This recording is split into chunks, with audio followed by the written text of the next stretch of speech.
Jennifer Jill, istri Ajun Perwira, tidak lagi berada di panti rehabilitasi sejak kasus narkoba yang menjeratnya disidangkan.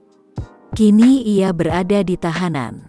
Sebelumnya, proses asesmen rehabilitasi Jennifer Jill diterima penyidik Polres Metro Jakarta Barat.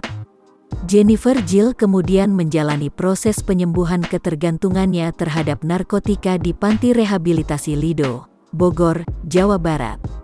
Jadi tiba-tiba rehabilitasinya di-stop oleh jaksa dan sekarang di tahanan, kata Sahala Siahaan, kuasa hukum Jennifer Jill ketika dihubungi awak media, Rabu, tanggal 23 Juni tahun 2021.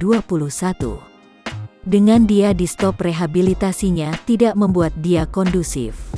Tiba-tiba di-stop ini membawa dampak yang gak bagus buat Ipel. Itu kan membawa dampak yang gak bagus, ucapnya. Jadi memang seyogyanya harus direhab kembali, sambungnya.